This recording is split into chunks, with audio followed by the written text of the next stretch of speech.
नमस्कार। आज हम डिस्कस करेंगे Himachal Pradesh public service commission का प्रीवियस पेपर। इसका हम हिमाचल जीके का सेक्शन सबसे पहले जो है डिस्कस करेंगे। और ये पेपर है कौन सा? ये एग्रीकल्चर डेवलपमेंट ऑफिसर का पेपर है, जिसकी जो पोस्टें अभी निकली हैं ये प्रीवियस पेपर है उसका हम जीके का सेक्शन यहाँ पर डिस्कस कर रहे हैं। आपके एक पेपर हमने ऐसा पहले भी डिस्कस किया था, तो आपके कमेंट्स आए थे कि भाई ऐसे पेपर डिस्कस करते रहें, ताकि जो है वो असेसमेंट करने में जो आप पढ़ रहे हैं वो कितना सही है कितना गलत है वो आपको पता चल सके कि पेपर किस तरह का आता है। तो यहाँ से इवेल्युएशन अच्छे से हो जाती है। और ये जो पेपर हम डिस्कस करेंगे कि डिटेल से डिस्कस करेंगे, चाहे वो आपका आने वाला पेपर 1 है, चाहे वो आपका एचपी पब्लिक सर्विस कमीशन का कोई और एग्जाम है, हाई कोर्ट का एग्जाम है, राज्य चयन आयोग का कोई एग्जाम है जिसकी आप तैयारी कर रहे हैं, उनमें डेफिनेटली आपको हेल्प मिलेगी। तो अभी हम क्वेश्चन नंबर 81 से स्टार्ट करते हैं डिस्कशन को। बोलते हैं who re edited the Pathiyar and Khaniyara inscription. तो ये पेपर सिर्फ इंग्लिश में ही था, परंतु हम हिंदी में भी पढ़ेंगे क्वेश्चन को।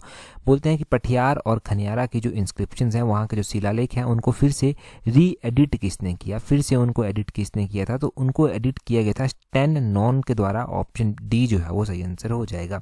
स्टैन नॉन के द्वारा डिस्कस इनको जो था वो फिर से री एडिट किया गया था। और ये जो मैं आंसर बता रहा हूँ ना आपको, ये आंसर मैं आपको फाइनल आंसर की जो रिवाइज्ड आंसर की पब्लिक सर्विस कमीशन की आती है उसके अकॉर्डिंग बता रहा हूँ आपको। हर एक क्वेश्चन का आंसर आपको रिवाइज्ड आंसर की के अकॉर्डिंग ही जो है वो बताया जाएगा। तो पठियार और खनियारा की जो इंस्क्रिप्शन थी वो स्टैन नॉन के द्वारा जो था वो क्या किया गया था, इनको री एडिट किया गया था।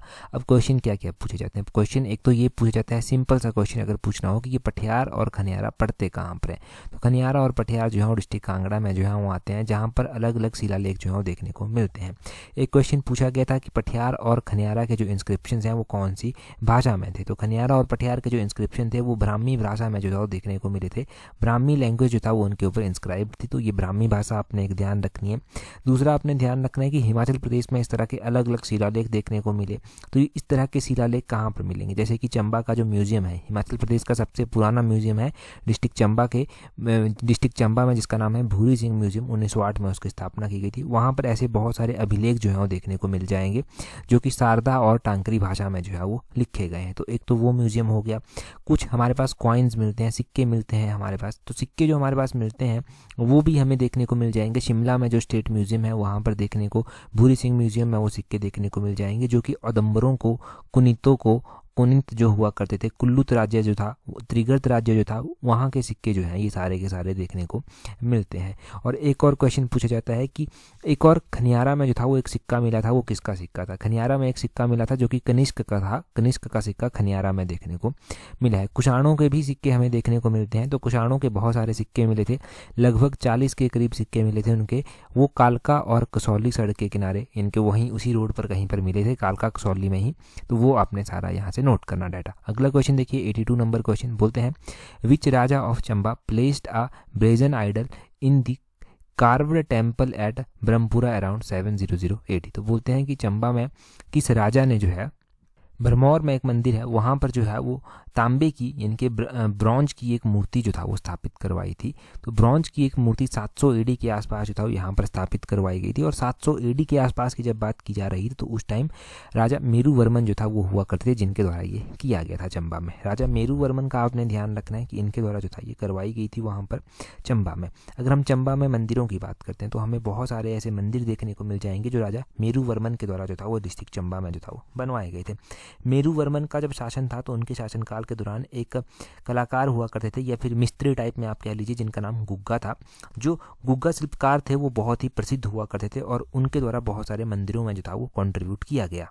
जैसे कि चंबा में जो है वो लक्षणा देवी मंदिर आता है भरमौर में, जो कि पेंट रूफ आर्किटेक्ट स्टाइल में बना हुआ है। इसको बनवाया था राजा मेरुवर्मन के द्वारा गया था, परंतु इसको जो बनाने वाले थे वो गुग्गा ही थे। चंबा में जो है वो शक्ति देवी टेम्पल भी आता है जिसको छतराड़ी टेम्पल बोलते हैं, और ये भी पेंट रूफ आर्किटेक्ट स्टाइल में बना है। ये भी मेरुवर्मन के कार्यकाल के दौरान बना था, परंतु बनवाया किसके द्वारा गया था? वही गुग्गा जो पेंटर थे उनके द्वारा ही जो था उसको बनाया गया था। और यहाँ पर ही ये जो एक ब्रास की मूर्ति थी, ब्रॉन्ज की जो मूर्ति थी, वो जो था वो स्थापित की गई थी, जो कश्मीरी स्टाइल में हुआ करती थी। चंबा में मणिमहेश यात्रा होती है, मणिमहेश यात्रा चंबा में होती है, तो मणिमहेश जो टेम्पल है वो भी डिस्ट्रिक्ट चंबा में जो है वो है, जो कि नगाड़ा स्टाइल में जो है वो बना हुआ है। और इस मंदिर में जो हमें देखने को मिलता है कि मूर्ति है वो भगवान शिव की है, यानी कि भगवान शिव को ही डेडिकेटेड है। और ये मंदिर जो है वो मेरुवर्मन के कार्यकाल के दौरान ही जो था वो बनवाया गया था। और मैंने बहुत बार आपको मणिमहेश का एल्टीट्यूड भी जो है वो बताया है। मणिमहेश की जो ऊंचाई है वो कितनी आती है, तो मणिमहेश लेक भी आती है, मणिमहेश लेक डिस्ट्रिक्ट चंबा में आती है। और मणिमहेश का जो एल्टीट्यूड है वो है 4080 मीटर, 4080 मीटर के करीब जो है वो मणिमहेश का जो है वो ऊंचाई एल्टीट्यूड जो है वो आता है। तो मणिमहेश का भी पता चल गया, बाकी जो मंदिर थे उनका पता चल गया। अब एक क्वेश्चन पूछा जाता है कि मणिमहेश में जो यात्रा होती है वो यात्रा जो है वो उसको क्या कहते हैं और वो यात्रा कब होती है। तो ये जो मणिमहेश यात्रा होती है ना, यहाँ पर हर साल श्रद्धालु जाते हैं। ये श्री कृष्ण जन्माष्टमी को जो है वो स्टार्ट हो जाती है। इसको जो है वो छड़ी यात्रा भी जो है वो बोलते हैं। तो ये श्री कृष्ण जन्माष्टमी को स्टार्ट होती है। अब ये पता चला। अगला क्वेश्चन देखते हैं क्या बोलते हैं। बोलते हैं which is the oldest princely state in Shimla hill states. तो यहाँ पर क्या पूछा गया है, यहाँ पर शिमला हिल स्टेट्स की बात की गई है कि शिमला हिल स्टेट्स में जो ओल्डेस्ट प्रिंसली स्टेट था, सबसे पुराना प्रिंसली स्टेट था, वो कौन था। तो शिमला हिल स्टेट्स की जब भी बात की जाए तो वहाँ पर जो सबसे पुराना हिल स्टेशन आता था, पुराना हिल स्टेट जो आता था वो आता था बुशहर।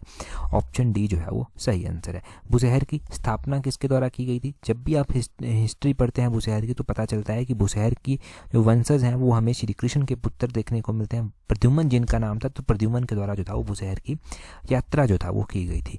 और कहा जाता है कि यहाँ के एक राजा हुए जिनका नाम चतर सिंह था। चतर सिंह के द्वारा बुशहर की राजधानी कामरू से शिफ्ट की गई थी, सराहन में जो था वो स्थापित की गई थी।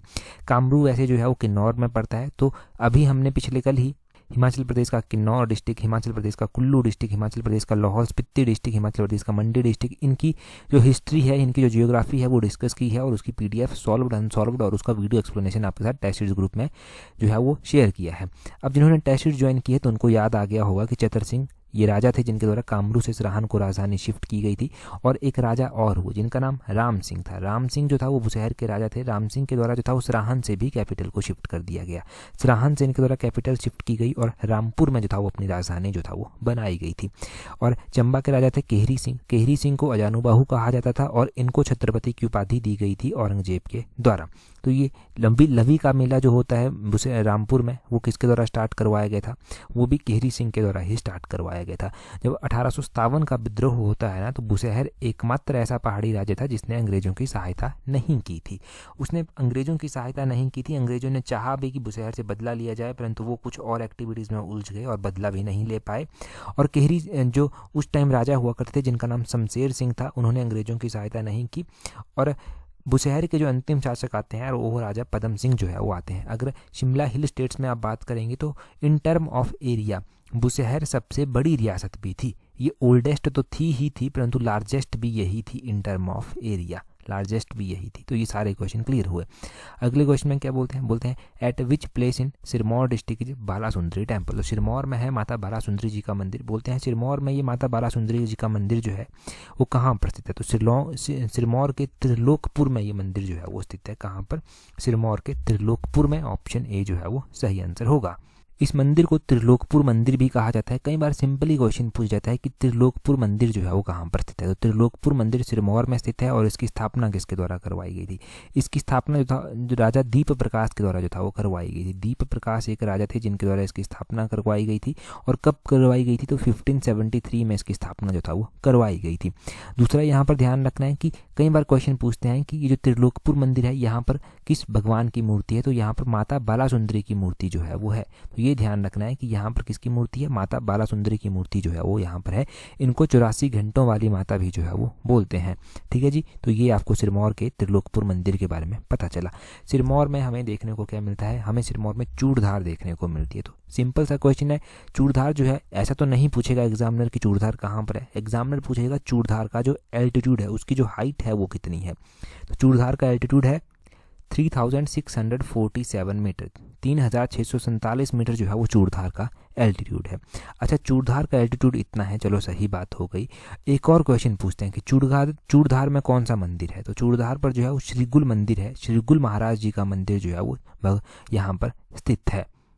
सिरमौर में हमें और कौन कौन से मंदिर देखने को मिलते हैं। सिरमौर में हमें जगन्नाथ मंदिर देखने को मिलता है जिसका निर्माण राजा बुद्ध प्रकाश के द्वारा 1681 में करवाया गया था।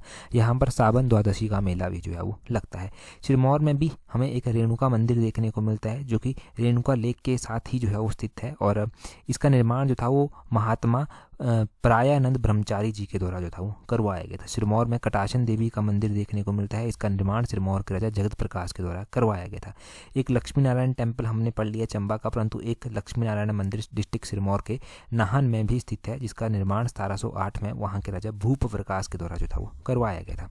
तो ये सिरमौर के मोस्ट इंपॉर्टेंट वाले मंदिर मैंने बता दिए। हाँ, देई का मंदिर रह गया। देई मंदिर जो है वो सिरमौर में है और उसका निर्माण शमशेर प्रकाश के द्वारा करवाया गया था। शमशेर प्रकाश के द्वारा शमशेर प्रकाश की सिस्टर हुआ करती थी जिनका नाम देई साहिबा था। तो देई साहिबा ने इस मंदिर का निर्माण करवाया था। 1889 की ये बात है। तो देई साहिबा ने देई मंदिर का निर्माण जो था वो करवाया था सिरमौर में, वो पता चला। अगला क्वेश्चन देखें। अगला क्वेश्चन देखते हैं हमारे पास क्या पूछा गया है, परंतु उससे पहले देखो, अगर आप तैयारी कर रहे हैं हिमाचल प्रदेश के एग्जाम्स के लिए, चाहे वो पेपर 1 है आपका, चाहे हाई कोर्ट का एग्जाम है, चाहे वो आपका आने वाला पब्लिक सर्विस कमीशन का कोई और एग्जाम है, तो आप हमारी कॉम्प्रिहेंसिव टेस्ट सीरीज को जो है वो ज्वाइन कर सकते हैं। इस कॉम्प्रिहेंसिव टेस्ट सीरीज का लिंक नीचे डिस्क्रिप्शन बॉक्स में दिया गया है, कमेंट बॉक्स में भी आपको इसका लिंक मिल जाएगा। इसके अभी तक जो है हम हिमाचल जीके में 11 पार्ट इसके डिस्कस कर चुके हैं। 3 नेशनल इंटरनेशनल अफेयर के जो है डिस्कस कर चुके हैं। आगे आने वाले टेस्ट जो हैं वो शेड्यूल्ड हैं, उनका शेड्यूल आपको टेस्ट सीरीज ग्रुप पर बता दिया जाएगा जैसे ही आप ज्वाइन करेंगे। अगर तैयारी कर रहे हैं और अपनी स्टडी को एक बहुत अच्छी शेप देना चाहते हैं तो आपके पास एनफ टाइम भी है अभी, और आपके पास जो है एक अच्छी अपॉर्चुनिटी भी है। स्लॉट 1 में खुद को बुक कर लीजिए। हर एक क्वेश्चन को वीडियो एक्सप्लेनेशन के माध्यम से समझाया गया है ताकि आपको वो याद भी रह सके और रिवीजन में भी आपको इसकी हेल्प मिल सके। तो जल्दी से ज्वाइन कर लीजिए अगर अभी तक नहीं किया हुआ है। आने वाले एग्जाम्स में आपको डेफिनेटली यहाँ से हेल्प मिलेगी। मेहनत तो आपको खुद से ही करनी पड़ेगी। हमारी तरफ से पूरी कोशिश है कि मेरिट लिस्ट में जो है वो आप ही का पहला नाम हो, और आप भी अपनी तरफ से पूरी कोशिश कीजिए ताकि ये दोनों एफर्ट्स मिलकर जो है वो आपका ड्रीम जो है वो पूरा कर सके। अभी हम नेक्स्ट क्वेश्चन देखते हैं। बोलते हैं which mountain pass join Spiti and Lahaul. तो बहुत सारे ऐसे दर्रे हैं जो अलग अलग स्थानों को जो है वो आपस में जोड़ते हैं, या फिर अलग अलग स्थानों को जो है वो आपस में यहाँ पर मिलाते हैं। तो स्पीति और लाहौल को जो जोड़ने वाला दर्रा आता है वो कौन सा आता है? स्पीति और लाहौल को जो दर्रा जोड़ता है वो कौन सा है? वो है कुंजुम दर्रा। यहाँ पर कौन सा ऑप्शन सही हो जाएगा? ऑप्शन बी, कुंजुम पास जो है वो सही आंसर है। अच्छा, कुंजुम पास जो है वो स्पीति को किसके साथ जोड़ता है? वो लाहौल के साथ जो है वो जोड़ता है। लाहौल और स्पीति को जोड़ने वाले दर्रों की एक अलग से लिस्ट आपके पास होनी चाहिए। कुंजुम पास आपने लिख लिया कि ठीक है जोड़ता है। इसके अलावा एक तेम्पुला दर्रा आता है। तेम्पुला दर्रा ये भी जो है वो किसके साथ जोड़ता है? लाहौल को स्पीति से जो है वो जोड़ता है। एक मुलारी दर्रा आता है, ये लाहौल में स्थित है वैसे तो, मुलारी दर्रा आपने ध्यान रखना है। एक यहाँ पर जो है वो रांचा दर्रा आता है, रांचा दर्रा भी आपने ध्यान रखना है, ये भी लाहौल को स्पीति से ही जोड़ता है। शकारोफ दर्रा आता है, शकारोफ दर्रा भी आपने ध्यान रखना है, शकारोफ दर्रा। और एक लालूनी पास जो है वो आता है, लालूनी पास भी आपने ध्यान रखना है, ये भी जो है वो आपस में जोड़ता है। यहाँ पर बारालाचा दर्रा जो है वो ऑप्शन में दिया गया है। तो बारालाचा दर्रे के बारे में हम क्या पढ़ते हैं कि बारालाचा दर्रे का जो टॉप आता है वहाँ पर जो है वो एक चौराहा बनता है। तो इस पूछा जाता है कि बारालाचा का मतलब क्या है?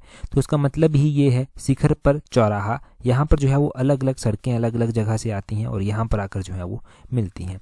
जैसे कि यहाँ पर जो आता है लद्दाख से सड़क आती है, स्पीति से सड़क आती है, झांसकर से सड़क आती है, लाहौल से सड़क आती है और यहाँ पर आकर मिलती है। तो चौराहे को मिलाने वाला दर्रा ये कहलाता है बारालाचा दर्रा। और यहाँ पर जो है वो हामटा दिया गया है। तो हामटा दर्रा भी बहुत ही इंपॉर्टेंट है। हामटा पास कहाँ पर आता है? ये दर्रा पीर पंजाल, कुल्लू और स्पीति के बीच में जो है वो आता है। हामटा दर्रा पीर पंजाल, कुल्लू और स्पीति के बीच में ये दर्रा आता है। यहाँ पर शिपकी पास जो है वो दिया गया है। तो शिपकिला भी एक दर्रा है और शिपकिला दर्रा जो है ये भी लाहौल स्पीति में ही जो है वो आता है। शिपकिला दर्रा कहाँ पर आता है? लाहौल स्पीति डिस्ट्रिक्ट में आता है। तो इन दर्रों के बारे में ध्यान रखना, जो मैंने एक्सप्लेन किए वो भी और जो ऑप्शंस में थे वो भी। अब कुछ भी पूछा जाए गलत नहीं होना चाहिए। अगला क्वेश्चन देखिए क्या बोलते हैं। In which district of Himachal Pradesh is Nako lake. तो नाको लेक कहाँ पर है? वो किन्नौर में है। ऑप्शन भी आसान है। परंतु एक सोरंग लेक भी आती है और सोरंग लेक का क्वेश्चन मैंने टेलीग्राम पर डाला था एक दिन और बहुत सारे एस्पिरेंट्स ने उसका आंसर ही गलत टिक किया था। सोरंग लेक भी किन्नौर में ही जो है वो आती है। क्यों कन्फ्यूजन होता है? इसमें कन्फ्यूजन नहीं होना चाहिए।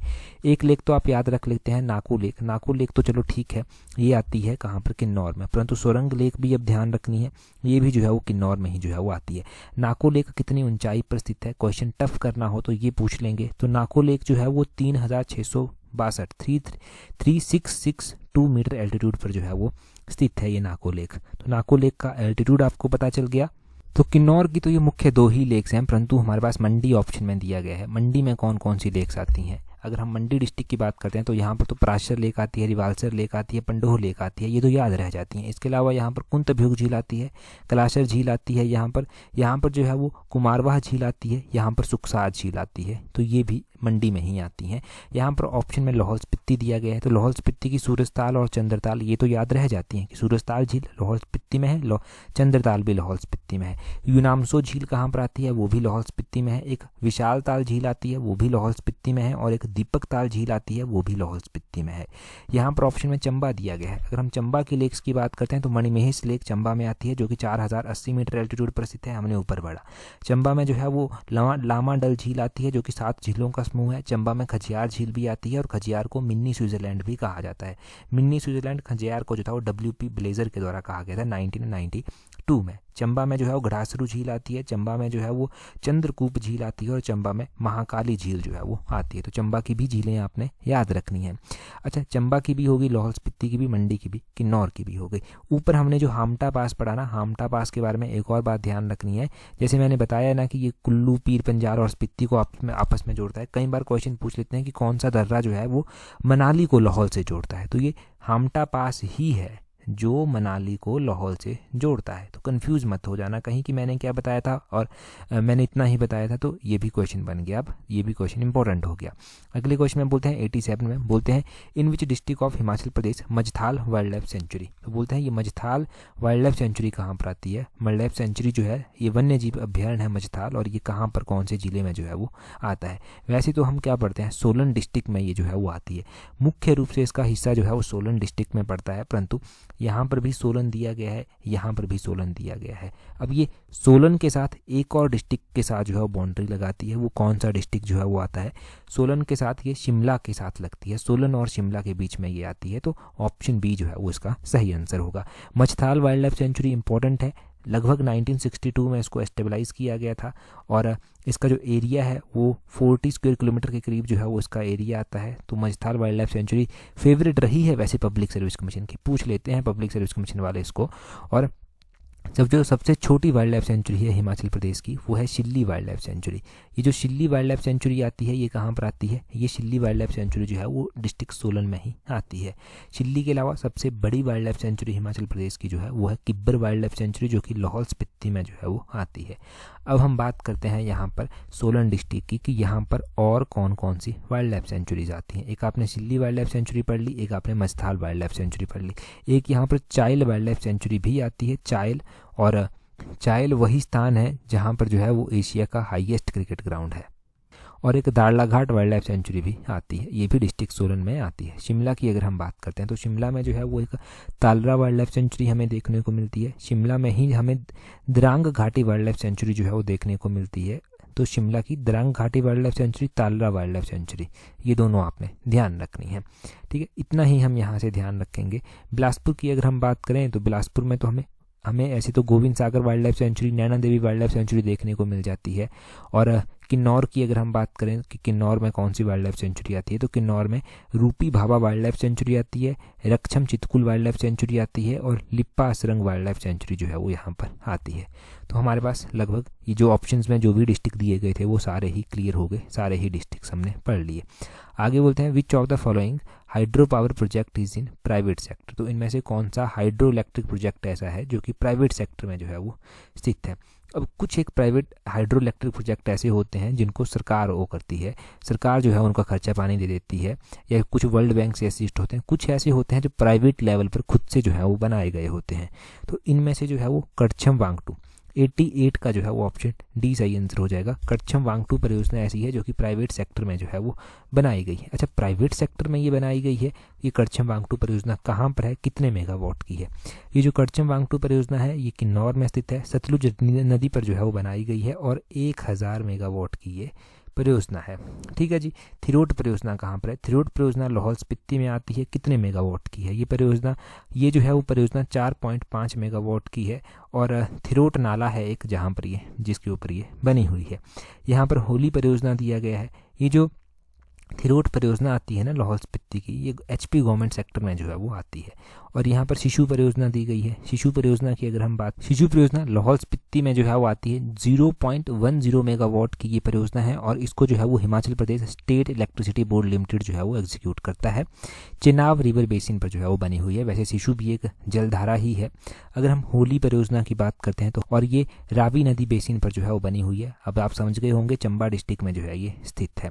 और ये कितने मेगावाट की परियोजना आती है होली परियोजना? तो होली परियोजना जो है वो 3 मेगावाट की परियोजना आती है और इसको भी Himachal Pradesh state electricity board limited ही जो है वो एग्जीक्यूट करता है। तो इन 4 परियोजनाओं के बारे में पूरी जानकारी आपको पता चल गई। अगले क्वेश्चन में है, बोलते हैं अराउंड विच ईयर बिलासपुर रियासत प्रजामंडल सेटअप। तो बिलासपुर रियासत प्रजामंडल को कब सेटअप किया गया था? अगर हम बात करते हैं बिलासपुर रियासत प्रजामंडल की कि इसको कब जो था वो सेटअप किया गया था, तो जिन्होंने टेस्ट सीरीज ज्वाइन की हुई है वो भी इस क्वेश्चन को जो है वो नोट कर लेना। वैसे जो आने वाला हमारा एक टेस्ट सीरीज होगी जिसमें फ्रीडम स्ट्रगल की बात की होगी, वहाँ पर हम इस क्वेश्चन को डिस्कस करेंगे, परंतु चलो फिर भी टाइमली इसको अभी नोट कर लें आप। रियासत जो है बिलासपुर रियासत प्रजामंडल, इसको जो था वो किसके द्वारा सेटअप किया गया था? तो बिलासपुर रियासत कब स्थापित की गई थी ये बिलासपुर रियासत प्रजामंडल? 89 का जो है वो ऑप्शन डी सही आंसर हो जाएगा, 1945-46 में। देखो ये जो बिलासपुर रियासत प्रजामंडल बनी थी इसके पीछे की कहानी क्या है? इसके पीछे की कहानी ये है कि ये जो बिलासपुर रियासत प्रजामंडल बनी थी इसको जो था नरोत्तम दत्त शास्त्री, दौलत राम संख्यान, राम उदयपाल हुआ करते थे। ऐसे कुछ लीडर होते थे जिनका ये विजन रहा था। अब किस तरह से इनका विजन रहा था? ये लोग जैसे कि दौलत राम संख्यान हो गया, राम उदयपाल हो गया, और इसके अलावा हमने दौलत राम संख्यान, नरोत्तम दत्त शास्त्री पढ़ लिया, देवी राम उदयपाल पढ़ लिया। ये लोग ना एक सेशन अटेंड करते हैं all India state people conference का। ये सेशन होता है 1945 में और उदयपुर में, ये उदयपुर जो राजस्थान में आता है उस उदयपुर में जो था ये सेशन हुआ था all India state people conference का। इसको इस तरह से लिखते हैं, all India state people conference लिखते हैं। 1945 में इसका सेशन होता है, उदयपुर में इसका सेशन होता है और यहाँ पर ना ये लोग डिसाइड करते हैं कि हमारे पास भी इस तरह के ऑर्गेनाइज्ड संगठन होने चाहिए। फिर जब ये लोग वहाँ से वापस आ जाते हैं तो इस तरह का एक संगठन बनाने की कोशिश करते हैं और ये बिलासपुर रियासत प्रजामंडल बनाते हैं जो कि 1945-46 में जो था वो बनी थी। और भी बहुत सारे हिमाचल के ऐसे लीडर थे जो इस all India state people conference में गए थे, जैसे कि उस टाइम बुशहर से पंडित पदमदेव गए थे, जुब्बल से भागमल सोहटा गए थे, सिरमौर से शिवानंद रमौल गए थे, सुकेत से नरसिंह दत्त गए थे, संताराम गुप्ता गए थे, मंडी से स्वामी पूर्णानंद गए थे, कृष्ण चंद्र गए थे। ठीक है, बिलासपुर के तो आपने पढ़ लिए, दौलत राम संख्यान, देवी राम उपाध्याय, नरोत्तम दत्त शास्त्री, ये सारे लोग बिलासपुर से गए थे। तो इस तरह से ये बिलासपुर रियासती प्रजामंडल 1945-46 में बना था। कुनिहार प्रजामंडल कब बना था? वो 1939 में बन गया था। सिरमौर रियासती प्रजामंडल कब बना था? तो सिरमौर प्रजामंडल भी 1939 में ही बना था।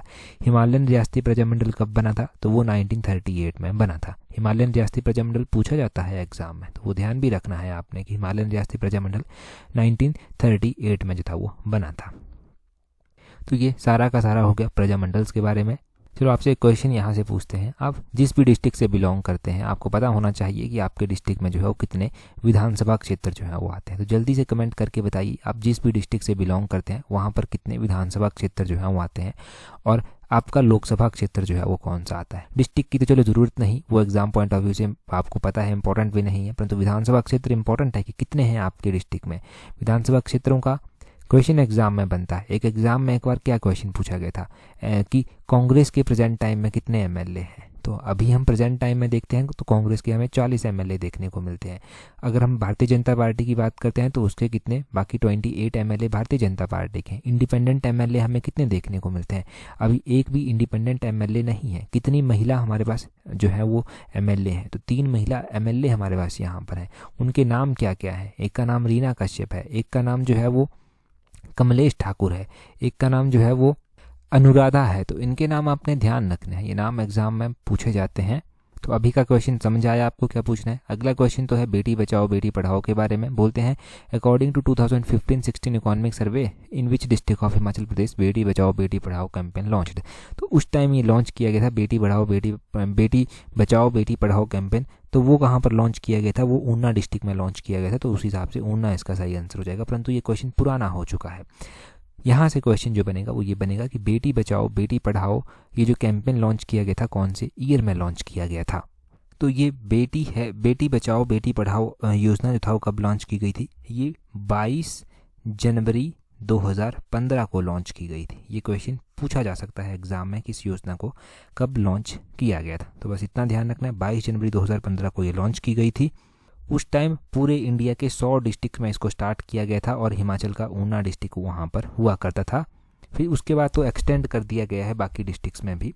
तो इतना सब हो गया यहाँ से। ये क्वेश्चंस काफ़ी, हिमाचल से रिलेटेड कोई भी अपडेट होती है, किसी भी एग्जाम की अपडेट होती है, वो टेलीग्राम पर प्रोवाइड करवा दी जाती है। और टेलीग्राम पर हमें ज्वाइन करने के लिए आप अपने टेलीग्राम से सर्च करेंगे @allexam31। यहाँ पर आपको हर एक इंपॉर्टेंट अपडेट मिल जाती है। टेलीग्राम पर 36,000 के करीब हमारे साथ एस्पिरेंट्स जुड़ चुके हैं, तो आप भी जुड़ जाइए अगर अभी तक नहीं जुड़े हैं। That's all. Thank you very much for watching and listening it very patience.